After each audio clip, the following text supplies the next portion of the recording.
Hi everyone, this is Blake with ChessPathways.com, and today we're doing another game analysis video. Alright, so here we go. This is a game that someone sent me from chess.com, username GreencrackCBD, playing the black pieces here. By the way, if any of you have a game you want me to analyze and you're a member of the email list, just go ahead and send me an email with your game. I'll take a look. I can't guarantee I can analyze everyone's game. I'm getting a lot of requests, but I will do my best. Again, that's chesspathways.com. Go ahead and sign up there and get on that email list. Alright, let's take a look. So, d4, d5, and bishop g5, and the player who sent me this game to analyze said he thought this move was strange. He hadn't seen this move before.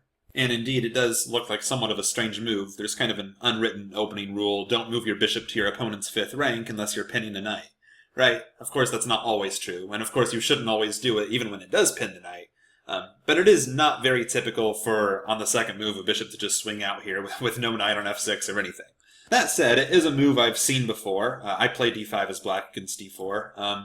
And here, Greencrack played bishop f5. Certainly nothing wrong with that, developing a piece.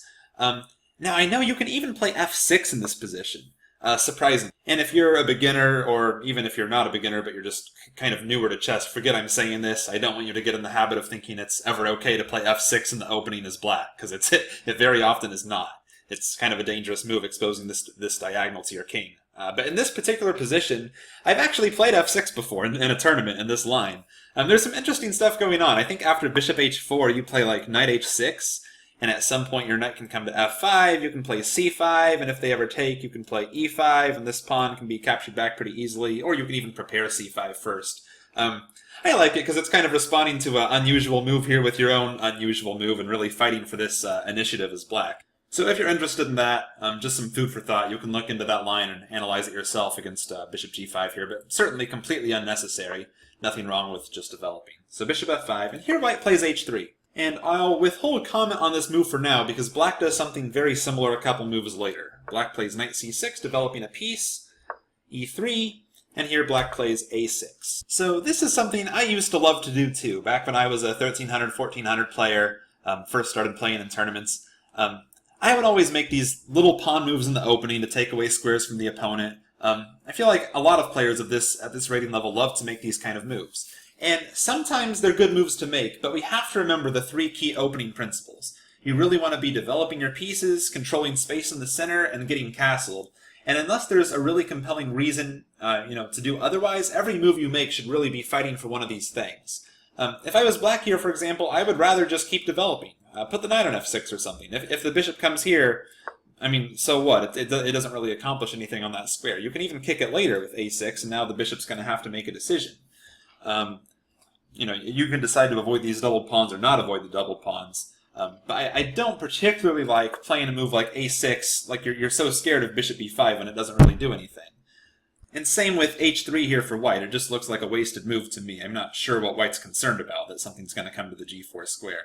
There's so many more important squares in the center to fight for than to, restrict one piece from the g4 square because you're afraid of a pin that won't do anything. But these moves aren't horrible mistakes either, so let's keep going. White plays bishop d3, offering an exchange of bishops. Black plays queen to d7, supporting that bishop. a3, another move just like the ones I've been talking about. And yeah, I like what black does here. Black goes ahead and plays e5 and fights for control of the center, because it's a safe move to make. White's been wasting a lot of time with these moves. He's right that this bishop, it is developed. He says White's only developed one piece successfully. I wouldn't say that's true. This bishop is developed. But black is starting to get kind of a lead in development, and it's worth fighting to open the center. So you play e5, c3, bishop e7, offering an exchange of bishops. White exchanges off that bishop, and then exchanges on e5, and now he moves his bishop again. Yeah, this is kind of strange. Like, White's already behind in development, and he retreats yet again instead of just exchanging. And black plays c5, getting even more space. Greencrack says he's very happy with his position. I would be too. I think White's played the opening way too slow and kind of passively, moving the bishop here and then back, and all these pawn moves, and black has more space. Black has a lead in development, and black is going to get his king to safety sooner than white. Black's only one move away from castling, and white still has a couple moves to go.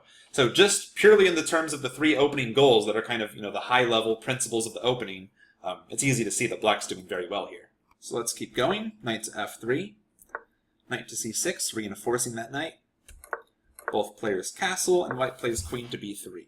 And black mentioned that one of his plans is to get this knight on this great d3 outpost, presumably by playing c4 and then exchanging light-squared bishops, and then nothing will be able to stop this knight from hopping into d3.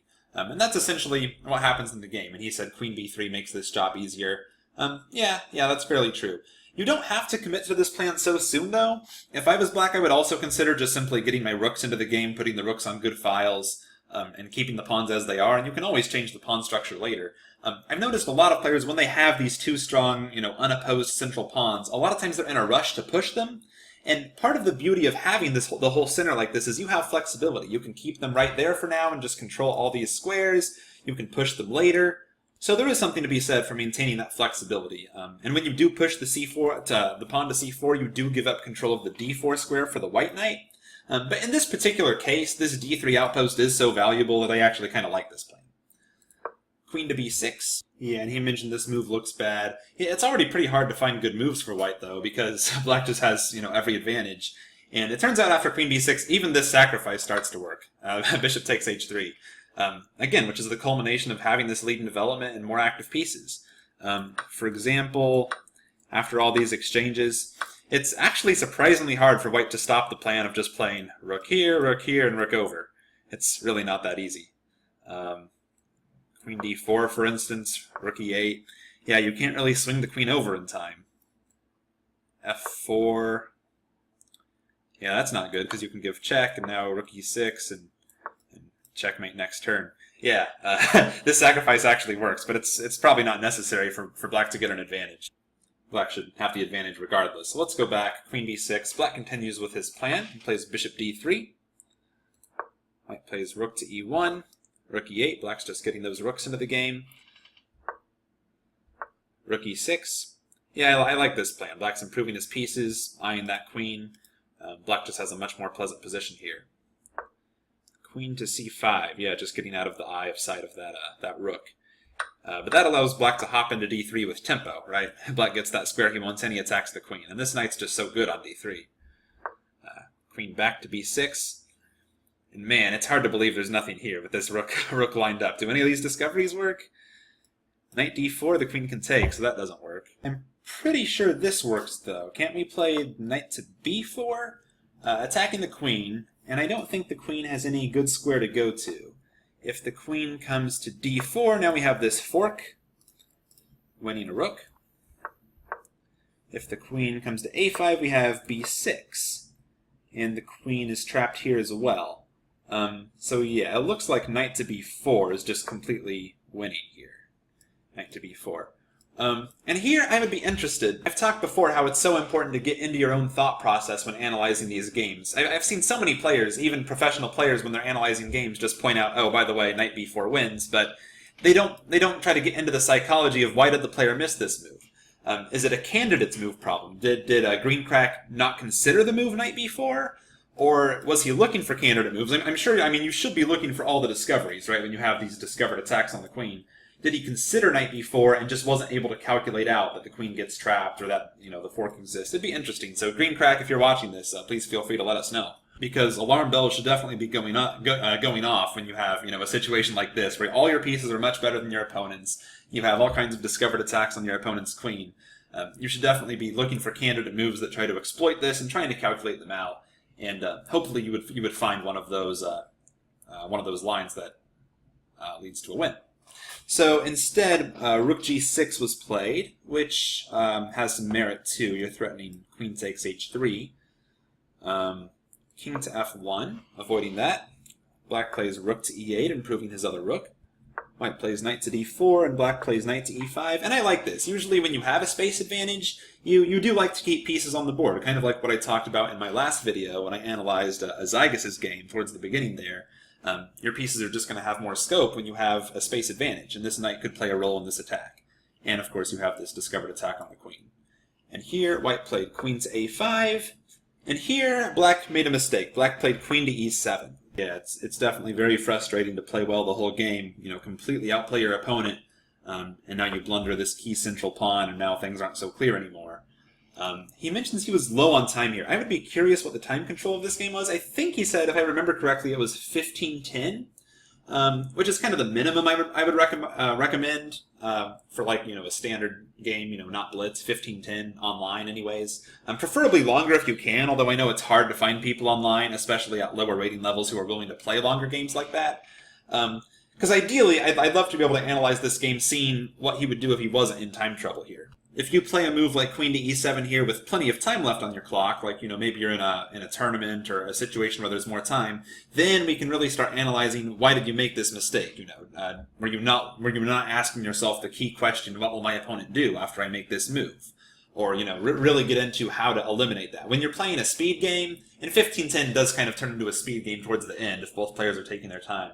When you're playing a speed game, it's so easy to just say, oh, I played this because I was in time trouble, and explain it away, and then what do? Do it again the next game, right?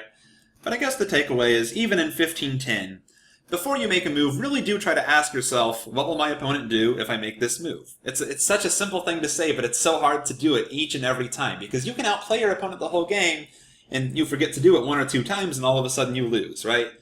So let's go back here and try to see an improvement for Black. Of course, if Black just doesn't give up a pawn and just slowly builds up on the king side, I'm sure he has an advantage there too.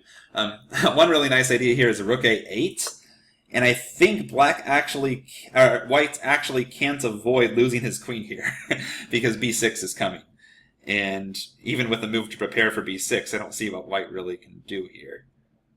Yeah, I don't see an idea. Queen c5, b6 anyways. Yeah, the queen's just trapped. So rook a8 wins. I'm pretty sure of that.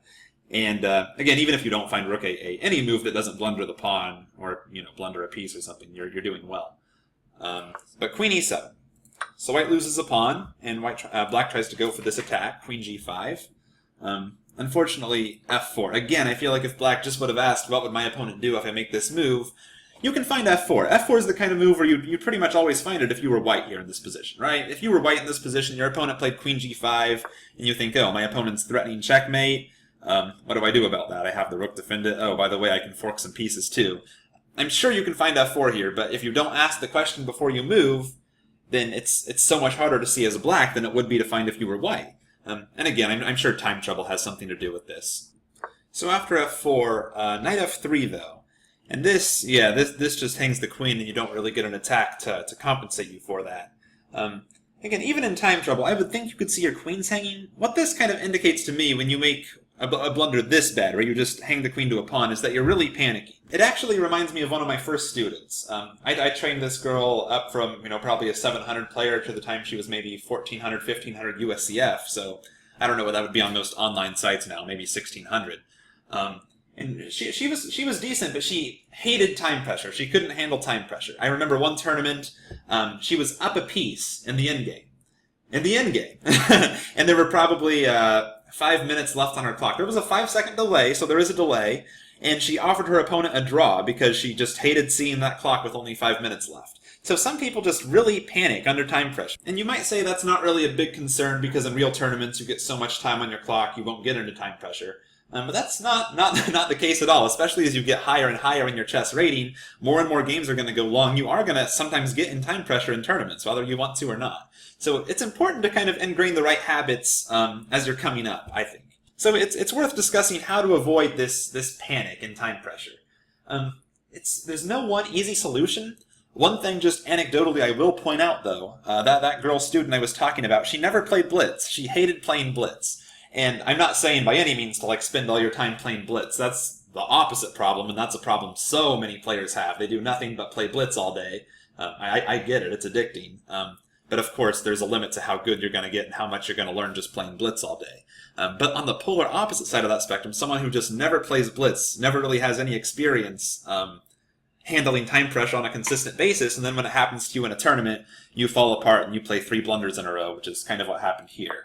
Queen e7, queen g5, and knight f3 are all pretty bad blunders. So I would be curious to hear if my hypothesis is correct. Greencrack, if you could let us know. Do you play any Blitz, or is Blitz not really your thing? I wonder if there's some correlation there between really panicking in time pressure, making all these sequential blunders, and not really playing Blitz. Certainly something worth thinking about, although again, by no means am I suggesting to overcorrect for that and become one of these people who play Blitz all day. After knight f3, Huh. So white plays queen takes g5 instead of taking with the pawn. What's wrong with taking with the pawn? Am I missing something obvious? Let me see the computer lines. Yeah, there's nothing wrong with just winning a queen there for a pawn. Why did white want to give up his queen? I don't know. That's pretty strange. But he took with the queen instead. And now knight takes d2, rook takes d2, rook takes g5, and pawn takes g5. Okay, but white still ends up. What's white up here? A full rook? A full rook and a pawn. Okay, so the game's over. We're in an endgame now. There's no attack anymore, and white's up a full rook and a pawn. So yeah, Greencrack, you played really well most of that game. You outplayed them in the opening. You outplayed them through most of the middle game. You had a couple forced wins that you missed, and again, it'd be worth thinking about why you missed those forced wins. Did you not consider those candidate moves that led to the wins, or did you consider the move and you just couldn't calculate it out all the way? Really thinking about why and asking yourself those questions is going to help you in the future when you encounter those situations again. And then again, just really kind of panicking there in time pressures is kind of what cost you the game. All right, thanks everyone. Hope to see you again soon. Please check out the site chesspathways.com, and I will see you soon.